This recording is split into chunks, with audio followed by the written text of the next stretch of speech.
He's that guy, you know. He's that guy in the show. That guy in the show. This week's That Guy is someone who just recently passed as we started to record it, and that is Donald Sutherland. Wow. Yeah. Professor, I'm kind of at a loss here because he's such a talented and versatile actor. Could you please enlighten me and the rest of the listeners about the talented and varied career of the just recently departed Donald Sutherland, please? You bet. Donald Sutherland was born Donald McNichols Sutherland on July 17th, 1935 in St. John, New Brunswick, Canada. His father was a businessman, salesman kind of guy, and his grandfather was a Scots church minister. He was kind of a sickly child, but ultimately he got better and played hockey and puppetry as Canadians do. I mean, hockey as Canadians do, not puppetry. At 14, well, maybe Canadians do a lot of puppetry. I don't know. But anyway, at 14, he got a job selling news for a local radio station. He would go out and get news from the local area. And he also, when he was older, was an exchange student in Finland. So he got quite a bit of experience. He was a worker, that guy. He graduated from Victoria University, get this, with a dual degree in engineering and drama. He bailed on engineering, obviously. It's a good call. He did a lot of theater in London and got some small movie and TV parts. He did a small part in Castle of the Living Dead with Christopher Lee, as well as Dr. Terror's House of Horrors. And he had another small part in Die, Die, My Darling, where he acted alongside Tallulah Bankhead. So some of these movies that he was in, this is quite a list, and it is very, very abbreviated. The Dirty Dozen, MASH, Kelly's Heroes, Clute, Don't Look Now, Animal House, Invasion of the Body Snatchers, Ordinary People, A Dry White Season, JFK, 6 Degrees of Separation, Pride and Prejudice, The Hunger Games series, The Bedford Incident, Start the Revolution Without Me. I like that movie. The Eagle Has Landed. I like that movie. Casanova, Eye of the Needle, The Winter of Our Discontent, A Dry White Season, Lockup, Backdraft, A Time to Kill with his son Kiefer. I think that was the second time they were in a movie together.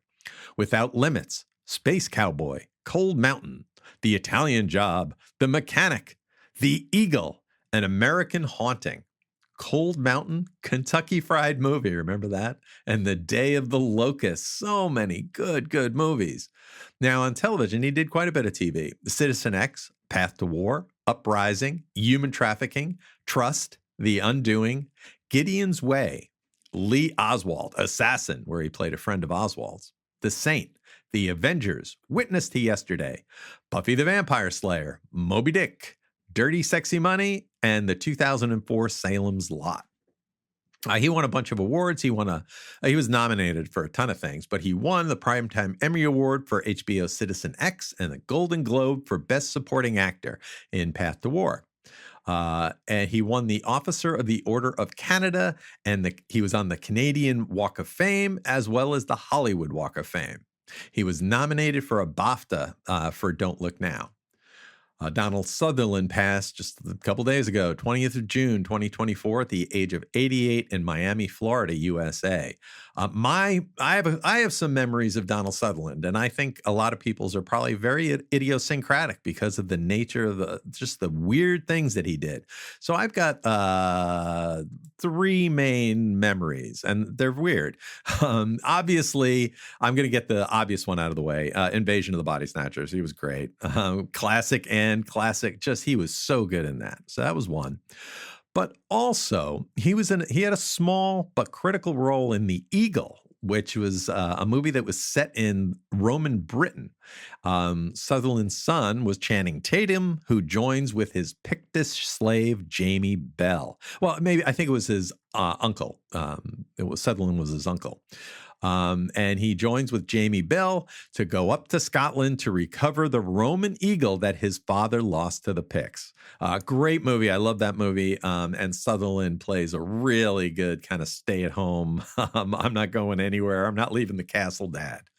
And I don't want to forget, this is something I just love very much. Kate Bush, the singer, had an extended video for her song Cloud Busting. And Sutherland is in the video, and it's more like a short story. Sutherland plays the psychiatrist Wilhelm Reich, who, with his son Peter, they tried to invent rain technology at their farm called Orignon. And when he failed, Reich is sent to prison, only to have his spirits lifted by the rain because his son cranks up the machine and the rain comes. I love the song and I love the video. It's just something very dear to me. And Donald Sutherland is charming and classic in it. Donald Sutherland is just so good in so many things. And I'd love to hear what you think, Chris, about the great Donald Sutherland.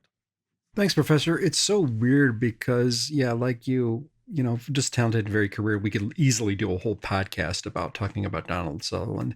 I first heard of him, of all things, it was just A Weird Place. But as a kid growing up, you had the Saturday afternoon movie. And one of the things is you hear when you watch certain channels, and for me, I was watching, I think, Channel 9 out of Minneapolis back in the day, where they tout the Saturday or Sunday weekend movie, on the channel that, the non-network channel, and it says, this Saturday, Donald Sutherland and Jane Fonda in Clute. Catch it at 2 p.m. You'd hear this repeatedly, and they were touting Clute all week. I thought, gee, I wonder what this is about. And then I watched the content. I go, oh, this is it for me. I'm a little kid. So that was the first.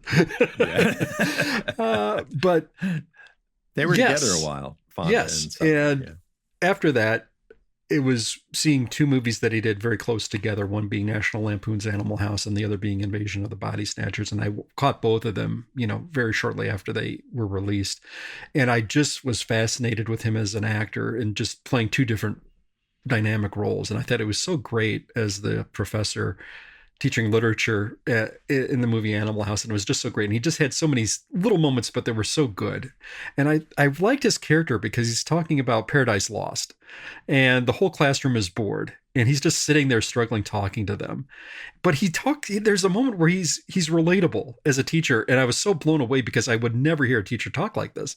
And he says, don't write this down, but I find Milton probably as boring as you find Milton. Mrs. Milton found him boring too. He's a little bit long-winded. He doesn't translate very well to our generation, and his jokes are terrible. And then the bell suddenly rings, and everybody wants to get the hell out of there. But then he does this pivot where he says, but that doesn't relieve you of your responsibility for this material. Now I'm waiting for reports from some of you. Listen, I'm not joking. This is my job. I thought it was a fantastic scene. And then there was another scene where some of the kids go over to his house, and eventually they talk about everything, and eventually they're going to smoke some pot. And there's a nice little scene, though, where he's talking about and reflecting on his career, and he says to the other guy, Boone, teaching is just a way to pay the bills until I can finish my novel. And Boone asks him, well, how long have you been working on it? And he says, 4.5 years. And Pinto says, wow, it must be very good. And then flatly, he says, it's a piece of shit. I just think it's hysterical. Invasion of the Body Snatchers, he was marvelous there. The iconic ending scene where his face contorts and he points and he does this shrill shriek. I can see that. I can see the whole Mort Drucker Mad Magazine version of the drawing depicted as well, just putting them side by side. It is just so iconic, and it's just a memory that's just burned in my brain, and it will never be gone. I had problems with that ending too, because I thought they were going to make it. It was one of the first movies I saw that had the literal question mark ending where you don't know where this is going to go and it looks bad and you just don't think the humans are going to get away from this. So I thought that was really, really good. Professor, I'm going to mention a movie called Ordinary People, and I thought it really had a talented cast with Timothy Hutton, Judd Hirsch, Mary Tyler Moore as the mother, and Donald Sutherland as the father of Timothy Hutton. And it's just so heart-wrenching to watch this film, but I think it's a masterpiece. I think there's so many little scenes in this movie that are just glowing, and just really heart-wrenching, where Timothy Hutton's character gives Mary Tyler Moore's character a hug, and she's just so devoid of emotion, with the aftermath of the son's accidental death of the older son, and then Timothy Hutton's character attempting suicide, and he's just struggling with terms of that. And you could just see Sutherland as the father and the love for his son, and he hates to see his son, when he admits his faults, and the father gets upset. He says, don't do that to yourself. And just the way Sutherland delivers the line, and he says, they have this such a nice bonding moment between the father and the son of the characters, where you see the true love they have for them as a father and a son. It's just so heart-wrenching. And, Hutton says, no, Dad, you have to kind of get on me a little bit when I do mess up and do bad things, and, do what you did with me for, the older brother that I lost. And he says, well, he needed it, just the way he says the delivery. It's just a masterpiece. And I really, really treasure that film. It's a masterpiece. Later on, it's directed by Redford, right? Correct. It was a marvelous movie. Yeah. Great movie. Then I would go back and find things that Sutherland would later appear in, such as MASH, such as Kelly's Heroes, seeing JFK when it was released, and a great role that he did there. And thank you to Robin Mascot of the show. I totally spaced on the Hunger Games, and she reminded me of that yesterday, saying, don't forget to mention the Hunger Game movies. So here we are. Just so sad to see the loss of a talented actor, but movies I certainly treasure that he appeared in, be it comedy or drama. Sutherland was a master, and I really, really think he's something of an underrated actor, and I think he really, really is a treasure, and I will treasure rewatching the performances that he appeared in. Yeah, me too. It's funny you say that, because he did get a lot of really good raves. I mean, people think he was a great actor, and he's still underrated. Yes. He was so good. Yes. All right. So we would love to hear what other people think about Donald Sutherland and your memories of the great Donald Sutherland. So this week's That Guy in That Show is the great Donald Sutherland. He's that guy, He's that guy in that show. That guy